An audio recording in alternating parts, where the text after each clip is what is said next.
They smiled, shook hands, and announced Kevin Walsh's promotion while my name sat there like yesterday's coffee, again.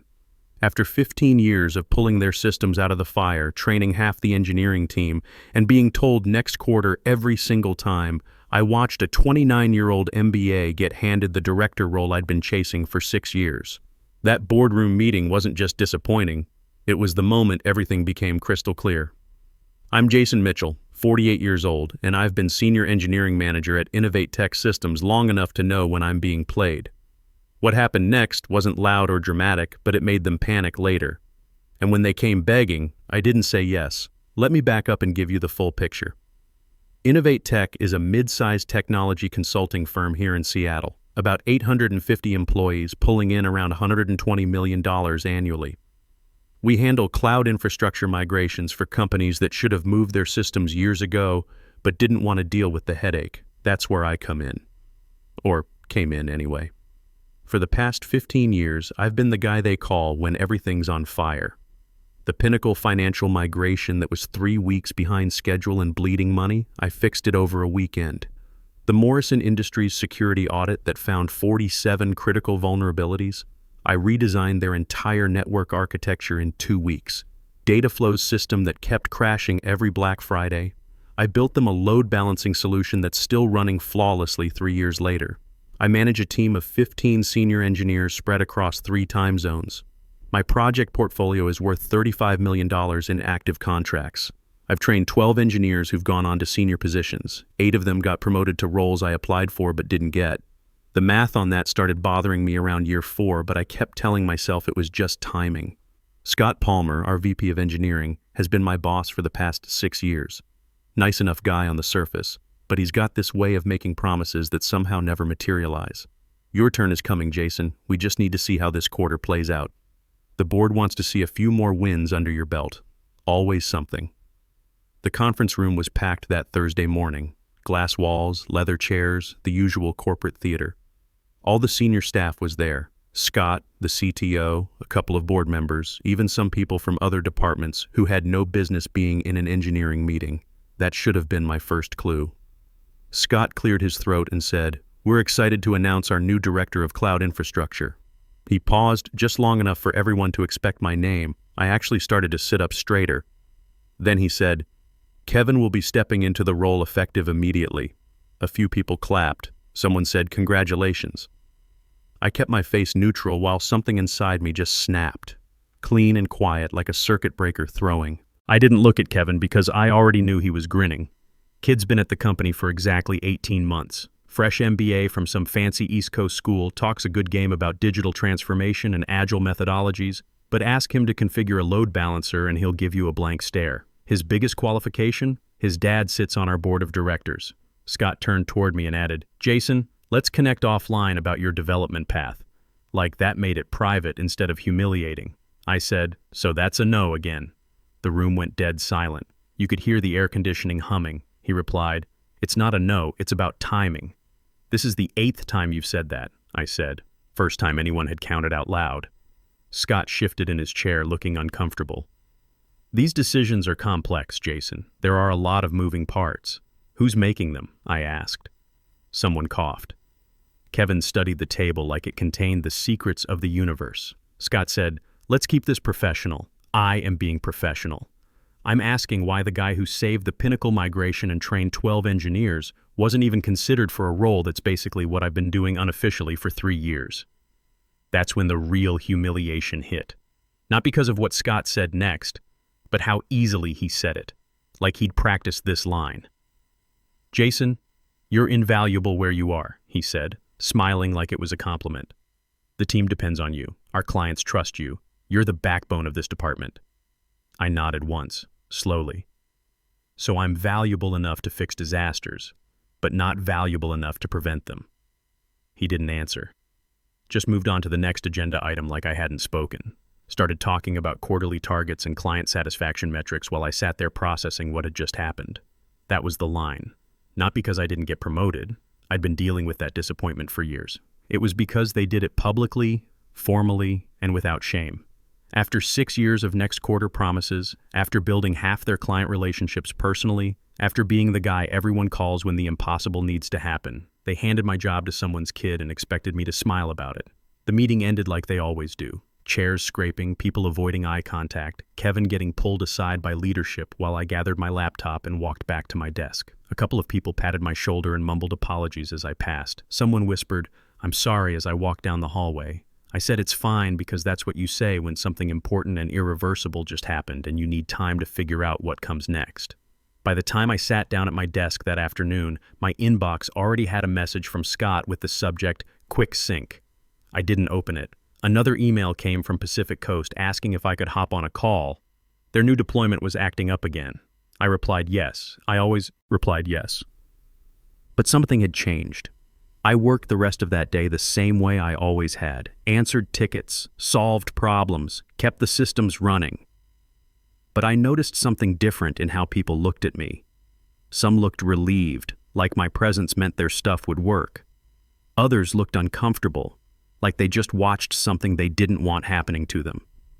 At one point, Kevin walked by with a stack of printouts and said, "Hope we can work well together, Jason."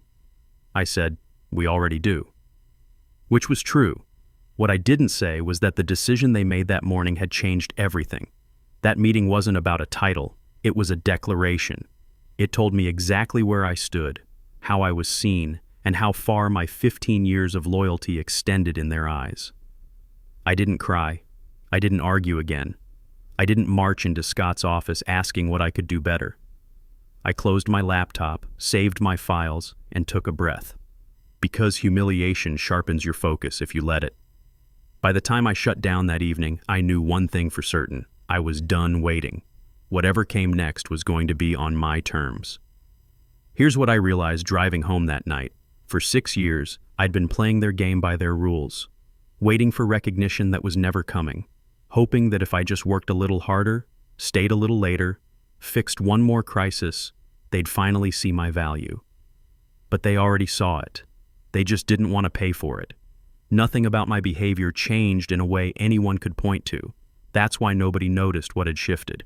I answered the same tickets, joined the same calls, solved the same problems. But I stopped volunteering context. When someone asked how a fix worked, I gave them the solution, not the methodology. When leadership asked if a client issue was resolved, I said yes without adding the background that explained why it would stay resolved. I kept my tone steady and my calendar full, but I let decisions land where they belonged instead of quietly absorbing them myself. Clients kept asking for me by name and I kept showing up, but I started copying fewer people on responses and letting requests come directly instead of through channels that diluted accountability. In meetings, I spoke last or not at all.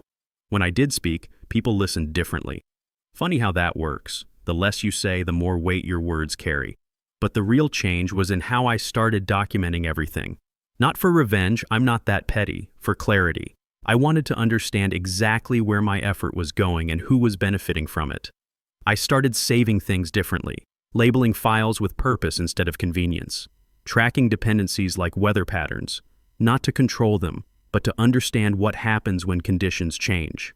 I noticed how often people said the process when they meant me, how often they said we'll circle back when they meant they had no idea what to do next. I didn't correct them. I let the language do its work. Requests started stacking up faster than usual, not because I slowed down, but because I stopped smoothing edges that weren't mine to smooth.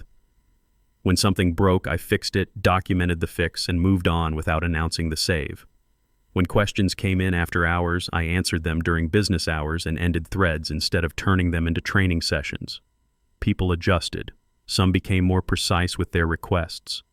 Others grew frustrated without understanding why. Leadership kept holding meetings that sounded confident but felt thin. I listened without offering reinforcement. At my desk, I kept a private log of what I touched each day, not as evidence, but as a map, not of who needed me, but where the work actually flowed. I learned which approvals stalled without my input, which reports stopped making sense without my context, and which client calls ran long when I wasn't framing the problems. The Pacific Coast account was a perfect example. They'd been having intermittent connectivity issues for weeks. Every time their system hiccuped, they'd call the main support line, get transferred around for an hour, and eventually someone would escalate it to me. I'd diagnose it in 10 minutes, implement a fix, and send them a brief explanation. What I started doing was documenting exactly what happened each time: the original call time, how long it took to reach me, what the actual problem was, and how long my fix took. Then I'd note who was supposed to own that type of issue according to our org chart versus who actually solved it. The pattern was embarrassing.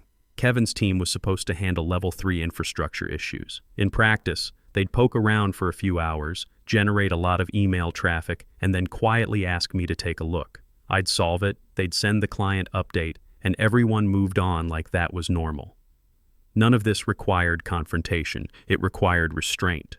The hardest part was resisting the urge to protect outcomes for people who had already decided what I was worth. When misalignments appeared, I flagged them once and let them travel upward instead of quietly fixing them myself. When Kevin took credit for something I'd architected, I didn't interrupt. I just stopped being the safety net underneath his mistakes. The result wasn't chaos. It was visibility. Patterns that had been hidden by my effort began surfacing. Conversations shifted from certainty to questions. I remained professional, available, and focused, which made it hard to accuse me of checking out. I was still doing the work, just not compensating for gaps that weren't acknowledged. By month's end, people treated my availability like a resource instead of an assumption. Leadership started asking for updates that didn't exist in the format they expected. I watched them hunt for clarity in dashboards that had always relied on context I provided in hallway conversations. I said nothing, not out of spite, but out of accuracy. The work was getting done. It just wasn't being translated for them anymore. The first real crack appeared during our monthly client review meeting. Scott was presenting our Q4 metrics to the board, talking about our 94% client satisfaction rate and improved response times. One of the board members asked how we'd achieved those improvements. Scott started talking about process optimization and team efficiency. Then someone asked for specific examples. That's when things got interesting. Scott fumbled through his presentation, mentioning cross-functional collaboration and streamlined workflows. The board member pressed for specifics. Who was responsible for the data flow turnaround? How did we resolve the Morrison security issues so quickly?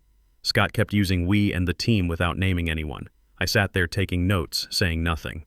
Finally, the board member looked directly at me and asked, "Jason, you've been quiet. What's your perspective on these improvements?" I could have saved Scott right there, could have talked about teamwork and shared success. Instead, I said, "I'd be happy to walk through the technical details of any specific project you'd like to discuss." The room shifted. Scott's face went pale. The board member smiled and said, "Let's start with data flow." I spent the next 20 minutes methodically explaining exactly what had been broken, how I'd diagnosed it, and what I'd implemented to fix it. No ego, no drama, just facts. When I finished, another board member asked about Pinnacle, then Morrison. By the end of the meeting, it was clear to everyone in that room where the actual work was happening. Scott looked like he'd been hit by a truck. That's when I knew things were about to change fast. I didn't wake up one morning deciding to leave. I decided to prepare like leaving was inevitable. Different mindset entirely. First thing I did was stop treating my knowledge like company property and start treating it like a professional asset. I scheduled my days so critical conversations happened in real time instead of being summarized later. Fewer secondhand interpretations, more direct accountability. When Pacific Coast asked for reassurance about their Q1 rollout, I got on the call myself and addressed their concerns plainly. Then I followed up with a brief recap that confirmed decisions without explaining how we got there. That shift changed the dynamic. Clients started looping me in earlier, asking for my read before finalizing decisions, referring to me as the technical lead without anyone correcting them. I didn't encourage it, but I didn't deflect it either. Internally, I started noting which commitments assumed my involvement even when my name wasn't attached. It became obvious quickly that certain timelines banked on my intervention. I also set firmer boundaries around availability, still reasonable, but declining last-minute requests unless they involved revenue or client risk. That forced priorities to reveal themselves. Leadership meetings grew more frantic as Q4 progressed. I watched them chase symptoms instead of causes. I stayed out of it. Outside the office, I took quiet steps. Updated my portfolio with outcomes rather than responsibilities. Before and after states, client feedback, measurable improvements. Had coffee with former colleagues who'd left and asked what they wished they'd done differently. Opened a separate savings account and set a target that removed urgency from any future decision. None of this showed on my calendar. At work, I remained dependable, which made the growing dependence harder to acknowledge. When Scott asked if I could just take a look at something outside my scope, I asked what decision it would support and who owned it. Sometimes he didn't have an answer. The clearest signal came from clients whose contracts were up for renewal. Instead of negotiating through sales, they asked me directly what continuation would look like, as if I were setting the terms. I redirected them appropriately but noted the pattern. It wasn't loyalty to Innovate Tech, it was trust in execution. I also reviewed the agreements tied to my role, not looking for loopholes but understanding constraints. What I found was assumptions instead of protections, habits instead of safeguards. The breaking point came in early December. Kevin's team had been working on a cloud migration for Sterling Industries, a $4.2 million contract that Kevin kept calling his signature project. 3 weeks into the migration, Sterling's entire customer database went offline during peak business hours. Kevin panicked, called an all-hands meeting, brought in consultants, had his team working around the clock. After 18 hours of chaos, Sterling's CEO called our CTO directly and said if this wasn't fixed in the next 6 hours, they were terminating the contract and pursuing legal action. That's when Scott called me at home at 11 p.m. "Jason, I know this isn't your project, but we need you to take a look." I asked what authority Kevin was giving me to make changes to his architecture. "Whatever you need," Scott said. "Just fix it." I fixed it in 2 hours. The problem was basic. They'd misconfigured the database replication settings and didn't have proper failover protocols, stuff any senior engineer should have caught in testing. I documented the fix, sent Sterling a technical summary, and went back to bed. The next morning, Kevin sent an email to the entire leadership team taking credit for the rapid resolution and innovative problem-solving approach. He thanked his team for their collaborative effort and mentioned the importance of learning from challenges. My name wasn't in the email. That afternoon, Sterling's CTO called me directly and said, "Jason, Kevin's team seems to have some gaps. Can you personally oversee the rest of this migration?" I told him he'd need to work with our account management team on resource allocation. He said, "I'm not asking for your team, I'm asking for you. Sterling wants you as technical lead on this project, or we're moving to a different vendor." I forwarded that email to Scott without comment. As weeks passed, I could feel the organization tightening around unresolved issues. I resisted the urge to relieve that pressure. I answered questions once clearly and moved on. I stopped anticipating needs that hadn't been voiced. When asked to prep materials for initiatives I wasn't consulted on, I asked for context and timelines and waited for responses that came late or not at all. Work didn't stall because of me. It stalled because clarity was missing. By December, the leverage wasn't a secret I was hiding. It was reality they weren't measuring. I knew exactly which projects would wobble if I stepped away, which clients would escalate, and how long before concern became urgency. That knowledge didn't make me reckless. It made me patient. I kept showing up, delivering, maintaining my professional tone, because leverage works best when it's quiet and undeniable. When the time came to make my move, there would be no drama, no speeches, no burned bridges, just consequences unfolding exactly like I knew they would. I submitted my resignation on a Thursday afternoon, 2 days before quarter close. Timing matters when you want truth to surface quickly. I walked into Scott's office without scheduling and placed the letter on his desk before he could start talking. He read the first line, looked up and said, "This seems sudden," which was completely wrong in a way only denial can be. I said, 3 weeks notice, and waited. He asked if this was about the promotion. I said no, because it wasn't anymore. He tried again, slower this time. The company needed stability. My work was critical. This wasn't good timing. "That's exactly why," I said, and stood up before he could respond.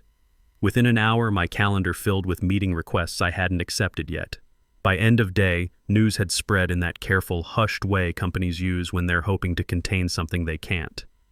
First call came from a VP I rarely interacted with, asking if anything could change my mind. I said no. Second came from HR asking how much documentation I could prepare. I asked what technical decisions they needed it to support. There was a pause, then a list that kept growing as she spoke. I said I'd prioritize what affected active clients. That night I went home on time and didn't check email, hadn't done that in years. Next morning, I logged in to find a message marked urgent asking me to join Leadership Sync immediately. I joined, listened, answered questions directly. They wanted to know what would be impacted, how quickly someone could step in, whether timelines would hold. I told them what I knew and stopped there. When someone asked me to guarantee outcomes beyond my notice period, I said I couldn't. By noon, Dataflow emailed asking why their security audit had been rescheduled twice. I replied that I was transitioning responsibilities and copied the account manager. 10 minutes later, Scott messaged asking if I could help manage client expectations. I asked which ones. He didn't answer. First retention offer came that afternoon, framed as a career conversation, title adjustment, compensation bump, remote flexibility. I thanked them and declined. Second came next day, more urgent, with specific numbers. 30% salary increase, director title, stock options. I declined again. By Monday, the tone had shifted. Meetings were shorter, questions sharper. People stopped pretending this was manageable. Dataflow requested confirmation that I'd be on their Q1 migration, and sales forwarded it with FYI in the subject. I replied to the client with clarity and forwarded my response back without comment. That afternoon, leadership asked me to document everything I was currently managing. I sent a factual summary and nothing else. They requested training sessions. I scheduled what fit in my remaining time and declined the rest. Someone suggested extending my notice. I said no. The system didn't break, it exposed itself. Decisions slowed because ownership was unclear. Calls multiplied because context was missing. The company moved quickly but not coherently. The difference mattered. On day 8, a senior director stopped me and said, "We underestimated this transition. Closest thing to honesty I'd heard in years." Day 10, they made another offer. This one bypassed Scott entirely, promising technical leadership and a path to VP. The CTO himself delivered it. I listened, thanked him, said my decision stood. The room stayed quiet longer than necessary. The real panic started when clients began making moves of their own. Sterling Industries called an emergency meeting and asked to speak with me directly. No sales team, no account managers, just me and their technical leadership. Jason, their CTO, said, "We've been talking internally. When you leave Innovate Tech, where are you going?" I told them I was starting independent consulting. What would it take for Sterling to be your first client? That conversation lasted 2 hours. By the end, I had my first contract signed, a $2.8 million annual retainer to oversee all their cloud infrastructure. More than my Innovate Tech salary and Kevin's combined. Word travels fast in our industry. Pacific Coast called the next day with a similar proposal. Then Morrison Industries. Then 2 companies I'd never worked with directly but who'd heard about my track record through the technical community. By my final week, I had $8.4 million in confirmed contracts and a 6-month waiting list. Innovate Tech's leadership made increasingly desperate offers. Equity partnership. Technical founder role. My own division. Scott even suggested they could restructure Kevin's position if I stayed. I declined everything politely and professionally. Final day, I closed what I could, sent transition notes, turned in my badge. Walking out, my phone buzzed with a message from Dataflow, asking if I'd landed somewhere new yet. I didn't answer right away. Stepped into the elevator, doors closing, felt the building recede without drama. What I left behind wasn't a gap, it was a mirror, and they were finally forced to look. Calls didn't stop after I left. They multiplied, changed voices, dropped any pretense of courtesy. Scott called daily for the first week, each conversation more desperate than the last. The CTO offered to double my last salary. The CEO personally flew to my house with a contract that would have made me the highest paid employee in company history. I told him the same thing I told everyone else. I'm not available. Within 6 weeks, Innovate Tech lost $18 million in contracts. Sterling, Pacific Coast, Morrison, and 4 smaller clients either terminated early or declined to renew. Kevin's team couldn't handle the technical complexity without my guidance, and clients weren't interested in training someone else's staff on their own time and money. The company reorganized twice in 3 months. Scott decided to pursue other opportunities. Kevin got moved to a project management role with no direct reports. They hired 3 senior engineers to try filling the gap I'd left. But experience can't be replicated overnight. 6 months later, I'm running Mitchell Tech Solutions with 5 full-time engineers and 12 clients. My smallest contract is worth more than my old salary. My largest is $4.2 million annually. Sterling's full infrastructure management deal. Last month, I ran into Scott at a conference. He looked tired but professional. We talked briefly about the market, the challenges of scaling technical teams, the importance of recognizing talent early. No tension, no hard feelings. Just two professionals who'd learned different lessons from the same experience.